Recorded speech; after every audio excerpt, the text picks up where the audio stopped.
I don't know. It's interesting to see how Boldy James is making his way through his career. Like, I know that a few people came out with a few other things this weekend. You had Benny the Butcher. He released a new project, which I guess was also released with a NFT, if I'm not mistaken.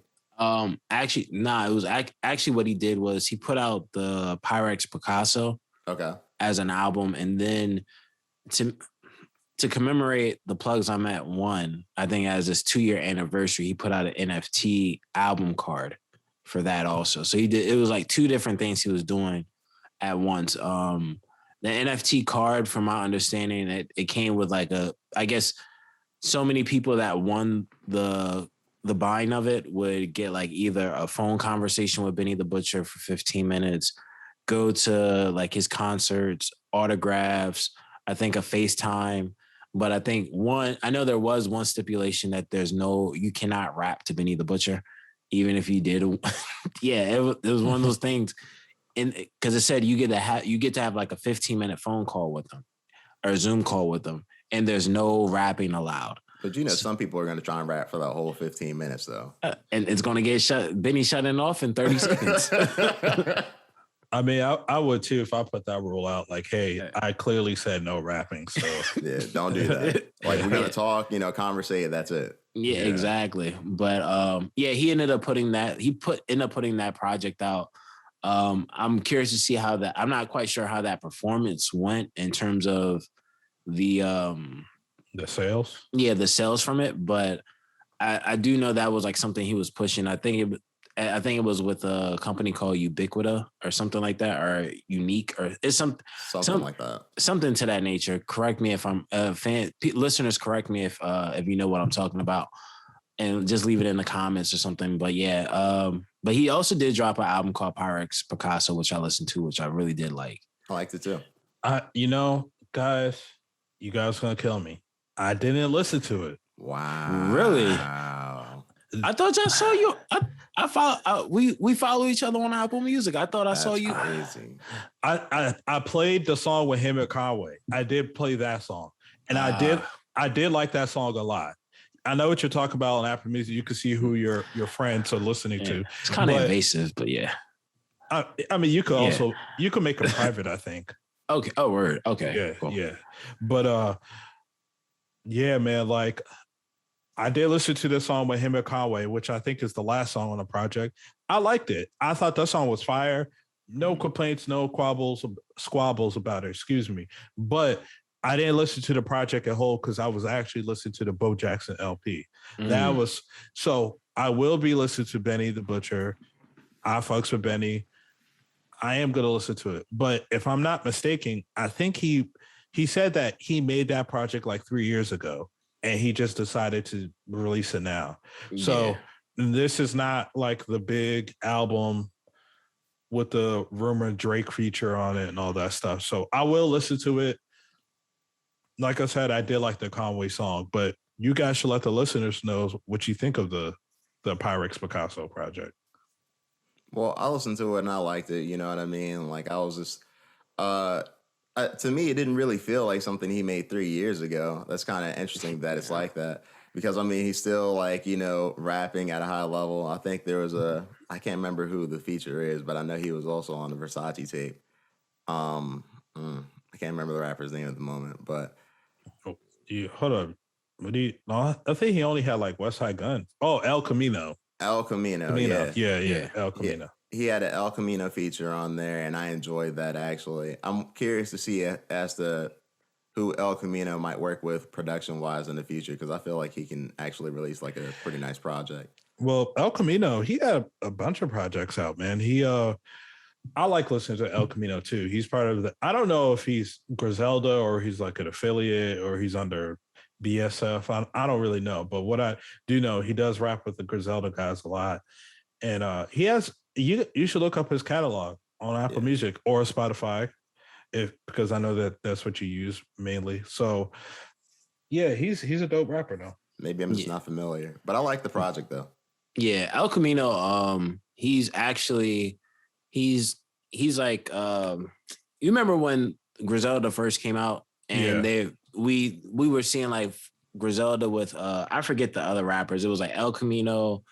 It was another rapper that is backing Chez Noir. You you know what rapper I'm talking about? 38 Special. Yeah, 38 Very Special. special, yeah. Yeah, like I think they're all in the same like bucket, right? Where I think El Okay. Camino has his own thing he does the same way 38 Special does, the same way that Benny does. So I think that's where that whole thing comes from. But I will say this, like I do enjoy El Camino's rapping on this album. I think the album in general is just really great. It is very surprising because I agree with Nigel on this. It's very surprising that this was something that he made in one day 3 years ago. Like he just made. You just looked up the tweet or something? Yeah, it was. Shit. Okay. Yeah, he posted. It was on his IG where it's like Pyrex Picasso out now. Tracks I did 3 years ago. Recorded the whole album in one day. Had to let it be known. Go cop that shit. Like that's crazy to put out 7. Granted, it's 7 songs, but it's not. But we all know Benny the Butcher. And if you think about it, 3 years ago, that's what Plugs I'm at. No, this is before Plugs I'm at 1. So this might be Tana Talk 4 after Tana Talk 4 then, right? You mean it's around the time of Tana Talk 3 and Plugs I'm at. It's around that time. Tana Talk 3. Yeah. I'm anticipating Tana Talk 4 so That's much. Right. These honestly, they might have been like B-sides. They might have been stuff like, okay, I'm not putting out on these projects. Yeah. I'm gonna just keep them tucked away. But the quality songs for a rainy day. Yeah. But it's crazy to have B-sides of that quality. Like honestly, like when you listen to it, I don't want to hype it up too much, but when you listen to it, it doesn't sound like something he made 3 years ago.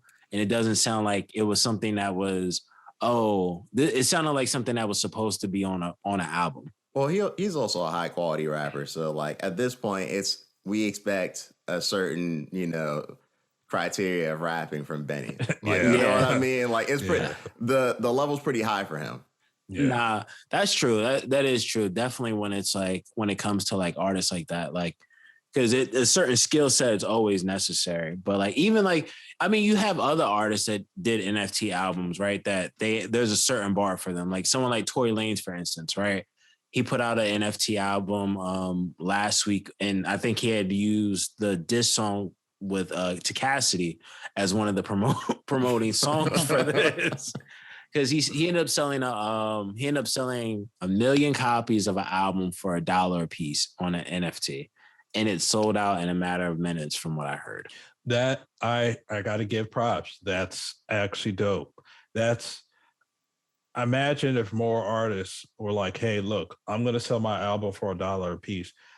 There'd be a lot more rich independent artists, and well, of course, your music quality has to be there, but absolutely. I think that's for him to sell it for $1, and then of what he got in the back end, you got to give credit to that. That's dope. So for every song, he made $1. No, I my understanding was that the whole album was $1. Oh, okay. And for every album he sold, it was $1 for him. Yeah, like he Just sold it into his own pocket. Yeah, that's crazy. Yeah, and you can't be mad at that. Nah, I'm not. That's actually kind of interesting. I'm curious to see if other artists in general follow into that. Because I mean, if you're making more money on the back end, then why wouldn't you do that? Seems to be the way, right? Exactly. Yeah. And this is the part that I'm not sure if you guys are familiar with when it comes to NFTs, right? Is that I believe August 24th, a friend sent, because I've been discussing this with Daryl actually for most of the week. I believe on the 24th of August is when the album, you'll be able to resell the album, right? And with NFTs, it's like collectibles. So you may have bought the album for $1, but you may be able to say, hey, the market value may be $100. And when it's sold for $100, Tory Lanez gets a piece of that also. He gets maybe like 10%. So like royalties. Exactly. So he gets, so this is like, this beats, so it's kind of like the whole thing with even art, right? Because I mean, I think we all know like NFTs was primarily for like artists and stuff like that. So they're able to make money off of it. And music falls in the same bucket. And if artists start taking the blueprint of what Tory Lanez did, or even like what Benny did to commemorate one of his fan favorite projects, I think this may end up being like a huge change to the game when it comes to like big artists. And like you said, it has to be quality music. That's going to be the biggest task, I think, especially for an independent artist. Yeah, most definitely. I think that I'm not mad at the NFT thing, like just the way that you explained everything. And there's probably more to it, but just for the duration of time that we have to on this podcast, I think that's a good explanation. I think it's very interesting because, like Nigel mentioned momentarily ago, that hey, why not more artists do that? Because it just seems more beneficial for the artist. Here's my thing, right? Like when a big artist does that, you know what I mean? Like let's say they get out of a deal and they just say, "Hey, I'm about to just do this." And they're going to make a lot of money, of course, you know what I mean? Because that's just the power they command. Correct. Then what are the labels going to do? You know what I mean? Yeah. Now, go ahead. Well, they're going to, I mean, the labels, they would have to try to compete. In my opinion, they would have to try to compete to start like convincing artists not to go independent. Because imagine if he had Drake be like, "Hey, look, I'm getting off of my deal with whomever he's with now. I'm taking OVO to the NFT side." Drake is going to get all that money tenfold, and he'll probably start releasing all the unreleased shit or the shit that people didn't know existed on there. People are going to go nuts for that. I feel like that you're right, Nigel. For the bigger artists, it'll work well for them, or the artist that's on the come up that looks like they're going to be big, it'll work well for them. And these labels, to keep these artists, they're going to have to start putting more money out and stop trying to scam them on the back end. And I think that's going to be that. I do agree there. I think there is going to be a point where there's going to have to be like a more rationale between the business itself and the artist, because like you said, when you see an artist of like Drake's stature, or even like let's take Kanye for example, right? Yeah, we've been waiting for Donda forever. Imagine if and we all know how Donda was live streamed and you only could see it in that moment. You couldn't see it after that. Imagine if Kanye said, "You know what?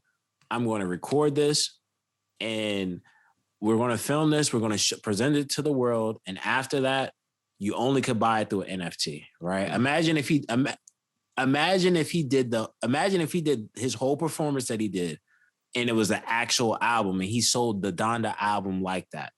You know how crazy, it would literally tilt everything upside down at that point. Yeah. Like you would see it, and just think about it, like, and especially with an artist like that, like where they're so artistically, it's an artistic thing, and it also reinforces like an artist to allow them to be themselves, right? Because more often than not, I think we can agree there are artists, or better yet, I use Lil Uzi for example. There's always been a rumor of Lil Uzi being able to actually be a lyrical rapper, right? Okay. And even if you listen to Isaiah Rashad's album, to me, there were certain things that he was saying that I'm like, you have to be lyrically of a certain stature. You have to know how to rap lyrically to be able to put certain things together. Even though it may be something light, but it's like, you have to have some lyrical ability to even put certain bars together that Uzi was putting together, right? Now, imagine if Uzi was able to say like, "Hey, I'm able to be as big as I am, but I'm able to actually rap the way I want to rap." Because we all know Jay-Z always said it best, like, "Dumb down my lyrics to double my dollars." And then we get the 444 ends up being that album that Jay-Z wanted to always put out. Imagine if artists could put out what they wanted to put out and they did this through the NFT. This would, because all you need is a core fan base. You don't even need to have like, you don't need a million people. If you have 1,000 people that are willing to pay $20, like every 2 or 3 times out the year, $20 for your project. And when they go to resell it to the people that couldn't get it, you're going to make even more money off of it. That's unbelievable. We're living it. It's just unbelievable.